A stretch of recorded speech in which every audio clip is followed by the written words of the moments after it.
புதுசா இல்லையா, அதெல்லாம் உங்களுக்கு தெரியாது. ஸோ இப்போ நம்மளுடைய லே அவுட் வந்து மாநகராட்சியில் இருக்கா இல்லை அவுட்ல இருக்கா? மாநகராட்சி வெளியே பஞ்சாயத்துல இருக்கா?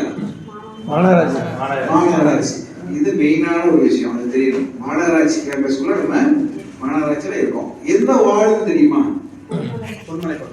கோட்டம் வந்து பொன்மலை கோட்டம். எந்த வார்டு? Ward number 56. 56ல அது வந்து கருமண்டம் உங்களுக்கு இல்லைங்களா? நீங்க எதுக்கு நேஷனல் காலேஜ் திரும்புறோமா? லெப்ட்ல இருக்கிறது பூராவே 56.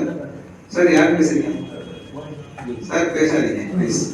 ஸோ போய் எது போகும்போது கருமண்டம் தாண்டிட்டீங்கன்னா ரைட்ல இருக்கிறது பூராமே 55வது வார்டு, லெப்ட்ல இருக்கிறது பூராமே இங்க ஸ்டார்ட் ஆகி நம்ம இடம் தாண்டி அப்படியே பார்த்தீங்கன்னா 19 வரைக்கும் அந்த வார்டு போகுது.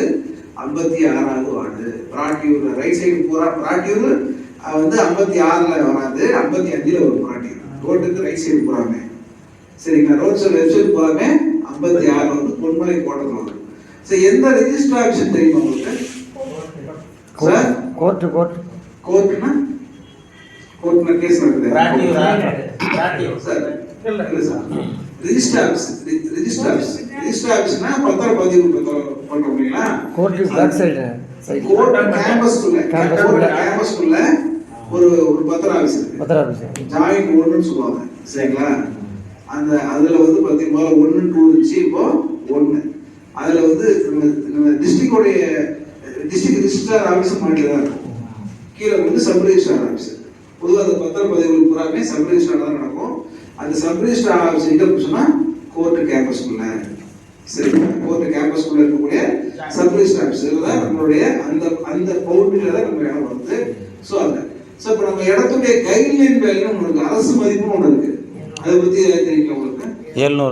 750 ரூபாய் ஸ்கொயர் ஃபீட். நம்மளுடைய மார்க்கெட் வேல்யூ வந்து 2020 ரூபாய், கைட்லைன் வேல்யூ வந்து 780 ரூபாய். ஸோ இப்போ இதுல வந்து பாத்தீங்கன்னா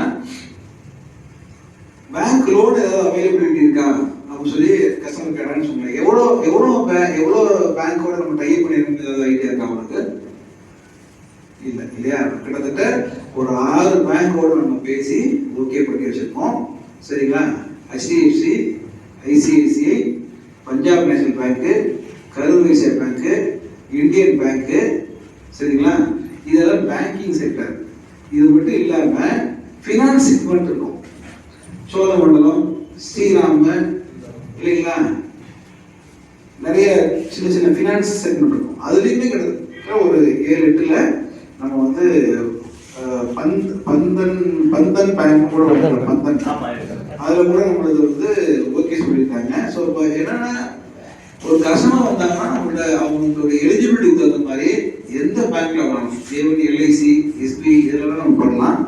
ஏன்னா பேங்க் நம்மளுடைய ப்ராப்பர்ட்டியை பொறுத்த வரைக்கும் கார்பரேஷன் லிமிட்ல உள்ள DTCP ரெரா அப்ரூவல் வாங்கின கார்பரேஷன் அப்ரூவல் ஆகிருக்கும். கார்பரேஷன் அப்ரூவல்ன்றது அவ்வளோ பெரிய கடுசு தான். நீங்கள் ரூரல் அப்ரூவலோட கார்பரேஷன் அப்ரூவல் வந்து ரொம்ப முக்கியமானது. கார்பரேஷன் அப்ரூவல் வாங்க போகும்போது பார்த்தீங்கன்னா ரூரல் அப்ரூவலுக்கும் கார்பரேஷன் அப்ரூவல் வித்தியாசம் இருக்குது. கார்பரேஷன் அப்ரூவலுக்கு எலக்ட்ரிசிட்டி பூரா உள்ளே கொண்டாந்துருக்கும். போஸ்ட் போடுறாங்க பார்த்தீங்களா, அது வந்து எலக்ட்ரிசிட்டி ஃபுல்லாகவே உள்ளே கொண்டாந்துருக்கும். ரூரலுக்கு எலக்ட்ரிசிட்டி வரணும்னு அவசியம் கிடையாது, சோலார் வச்சா போதும். நம்ம லேவுல பார்த்தீங்கன்னா சோலாரும் இருக்கும், எலக்ட்ரிசிட்டியோடைய கனெக்ஷனும் இருக்கும். ஈவன் எலக்ட்ரிசிட்டி லைட் போடுறது ஒவ்வொன்றுலையும் 40 வாட்ஸ் சோலார் இந்த லைட்டு என்ன LED லைட் இருக்கியா, அது போடுறதுக்கு தனியாக 1 லட்சம் பணம் கட்டிடுவோம். நம்ம JBR கன்ஸ்ட்ரக்ஷன் சார்பில் கார்பரேஷன் பணம் கட்டிடுவோம். ஸோ அது ஒரு 15 நாள் லைட் வருது, 4 நாள் நம்ம ஃபாலோ பண்ணிட்டு இருக்கோம், அது வந்துடும்.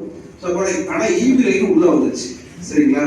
அது இல்லாமல் cement road general, drainage general எல்லா லேவுக்கும் வந்துடும்.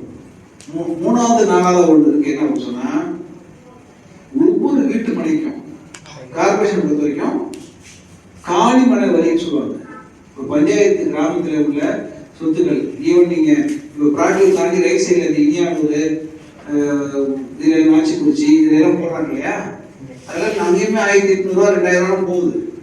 நீங்கள் அதே சோழநகருக்கு தீரநகருக்கு எல்லாம் பார்த்தீங்கன்னா நீங்கள் 3000 போகுது. நீங்கள் புதுசாக ஒரு ப்ராஜெக்ட் போட்டு 3000 தான் ஓப்பன் பண்ணி போயிட்டு இருக்கு சரிங்களா? ஒரு மிகப்பெரிய நிறுவனம் ஒரு சின்ன லேவுட் தான் போட்டுருக்காங்க. நம்ம லேவுட் மாதிரி தான் போட்டுருக்கோம், ஒரு 2 ஏக்கர் தான் போட்டுருக்காங்க. கிட்டத்தட்ட 3000 ரூபா 2079 ரூபா அந்த மாதிரி தான் அவங்க ரேட் கோட் பண்ணிட்டாங்க. ஸோ அதெல்லாமே கூட கார்பரேஷன் அப்ரூவல் கிடையாது, அதெல்லாம் கிராம பஞ்சாயத்து அப்ரூவல் தான். ஆனால் சிட்டியை ஒட்டியே இருக்கும். நம்மளுக்கு கார்பரேஷன் அப்ரூவல் என்னன்னா ஒவ்வொரு காளிமனைக்கும் கிட்டத்தட்ட 7 வருஷத்துக்கு மின்கூட்டியே 7 வருஷத்துக்கு நம்ம வந்து காளிமனை வரை கட்டியிருக்கோம். அது கட்டுறதுனால என்ன ஆகுச்சுன்னா, நீங்க வந்து நாளைக்கே ஒருத்தர் வீடு கட்டுறாங்கன்னு வச்சுக்கோங்க, வீடு கட்டுறாங்கன்னா அப்ளை பண்றோம், ஆன்லைன்ல நீங்க அப்ளை பண்ணலாம். கார்பரேஷன் பொறுத்த வரைக்கும் ஆன்லைன்ல எதுவாக இருந்தாலும் நீங்க ஆன்லைன்ல அப்ளை பண்ணலாம். அந்த ஆன்லைன்ல அப்ளை பண்ணும்போது பாத்தீங்கன்னா உங்களுக்கு கேட்கும் காளிமனை வரை கட்டியிருக்கா அப்படின்னு ஃபர்ஸ்ட் கேட்கும். கட்டலைன்னா கட்டிட்டு வாங்கன்னு அவ்வளோதான், அதுக்கப்புறம் ஓப்பன் ஆகாது. நீங்க கார்பரேஷனுக்கு போனீங்கன்னா 7 வருஷத்துக்கு, அதாவது கிட்டத்தட்ட 14 மாசத்துக்கு ஒரு 6, ஒரு வருஷத்துக்கு 2 6, சரி 6 சொல்லுவாங்க, அது பேர் 6 சொல்லுவாங்க, 2 6, அப்போ 14 6 கட்டிட்டு வாங்கன்னு சொல்லுவாங்க. அப்போ ஒரு ஸ்கொயர் ஃபீட் ரேட்டு, ஸ்கொயர் ஃபீட்டுக்கு 75 பைசா, ₹1 20 பைசா இருக்கு ஸ்கொயர் ஃபீட். இப்போ 2000 ஸ்கொயர் ஃபீட் அப்படின்னு சொன்னா கிட்டத்தட்ட 2000 ரூபாய், வருஷத்துக்கு 4000 ரூபாய், 7 வருஷத்துக்கு எவ்வளோ ஆச்சு? 4 7 28,000 ரூபாய். இது மட்டும் இல்லாம அந்த நீங்க கட்ட